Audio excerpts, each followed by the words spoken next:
Guys, আসসালামু আলাইকুম। আশা করি আপনারা ভালো আছেন। আলহামদুলিল্লাহ আমিও ভালো আছি। এই ফেসবুক পেজ থেকে দেখে থাকলেন ফলো দিবেন, ইউটিউব পেজ থেকে দেখে থাকলেন সাবস্ক্রাইব করবেন। আজকে আপনাদের মধ্যে টপিক নিয়ে আসলাম এমন শর্টের মধ্যে কিভাবে শর্টকাট, যতগুলো শর্টকাট আছে সবগুলো কিভাবে দেখবেন সেটা আনার জন্য আমরা প্রথমে কি করতে হবে, কিবোর্ড থেকে অল্ট F8 দিতে হবে।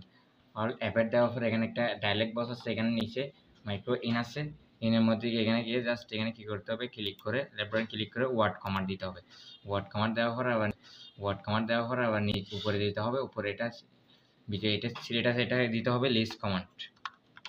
এটা টাইপ করতে হবে লিস্ট কমান্ড নিচে চলে আসছে, জাস্ট আমি নিচে ক্লিক করলাম। ক্লিক করার পর রানে ক্লিক করলে সবগুলো, তারপরে পারমিশন চাইলে জাস্ট ওগো করে দিবা। দেখেন এখানে সবগুলো এমন শর্টের মধ্যে সবগুলো শর্টকাট সবগুলো এখানে চলে আসছে।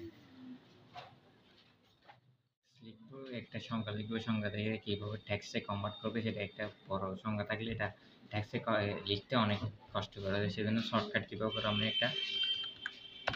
একটা সংখ্যা দিলাম, সংখ্যাটা লিখলাম আমি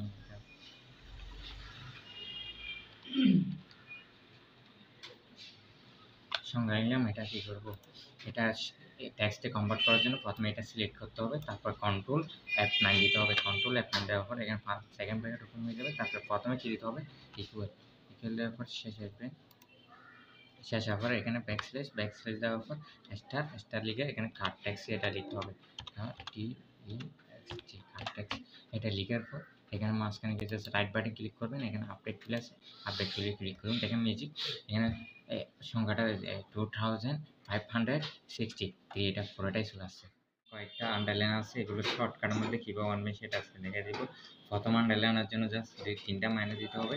3টার উপরে দিতে পারবেন, সমস্যা নেই। 3টা দিতে হবে কমপক্ষে। 3টা দেওয়ার পর জাস্ট এন্টার দিব, তাহলে এটা চলে আসছে। দ্বিতীয় হচ্ছে এটা দেওয়ার জন্য কী করতে হবে, দ্বিতীয় লাইনটা স্টার দিতে হবে। 3টা স্টার দেওয়ার পর 3টার থেকে বেশি দিলে সমস্যা নেই, 3টা দেওয়া স্টার দিব, তাহলে এটা ডট আন্ডারলাইনটা দেয়। আমার ডাবল আন্ডারলাইন দেওয়ানোর জন্য জাস্ট কি দিতে হবে, ইকুয়াল 3টা ইকুয়াল দিয়ে জাস্ট এন্টার দিব। তারপর দেওয়া হবে আর কি আছে, আরেকটা আছে জিগজ্যাগ যেটা আছে সেটা দেওয়ার জন্য কিংবা দিতে হবে, এরকম চিহ্ন আসবে, তারপর এন্টার দিবে। তারপর আরেকটা যেটা সেটা হলো কি, সে শিফট চেপে 3-এর মধ্যে হ্যাশ দিতে হবে, 3টা হ্যাশ দিতে হবে। হ্যাশ দেওয়ার পর জাস্ট এন্টার দিবে। এখানে একটা ট্যাগ লিস্টে এটা কীভাবে বোল্ড করবেন অথবা আন্ডারলাইন ইটালিয়ান এগুলো করবেন, এগুলো দেখা দেবে। এটা করার জন্য প্রথমে সিলেক্ট করতে হবে। সিলেক্ট করার জন্য এখানে আছে, এটা দিয়ে বোল্ড, এটা দিয়ে ইটালিয়ান, এটা দিয়ে আন্ডারলাইন। বোল্ড কীভাবে, এটাতে ক্লিক করলে বোল্ড হবে আর দিলে চলে যাবে।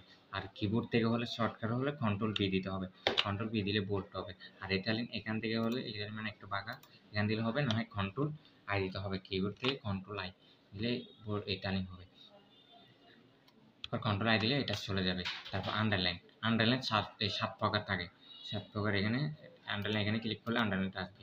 তারপর কন্ট্রোল ই দিলে আন্ডারলাইন আসবে। আর যদি ডবল আন্ডারলাইন আনতে চাও, ডবল আন্ডারলাইনের জন্য কন্ট্রোল শিফট ডি দিতে হবে। কন্ট্রোল শিফট ডি দিলে ডবল আন্ডারলাইন হবে। কন্ট্রোল শিফট ডি দিলে এখানে ডবল আন্ডারলাইন। আপনাকে বললো 40 ওয়ার্ড আন্ডারলাইন আনার জন্য, প্রতি ওয়ার্ডে কন্ট্রোল আন্ডারলাইন দিলাম। 40 ওয়ার্ড আন্ডারলাইনের জন্য কন্ট্রোল শিফট ডাবল দিতে হবে, কন্ট্রোল শিফট ডাবল দিতে হবে 40 ওয়ার্ড আন্ডারলাইনের জন্য।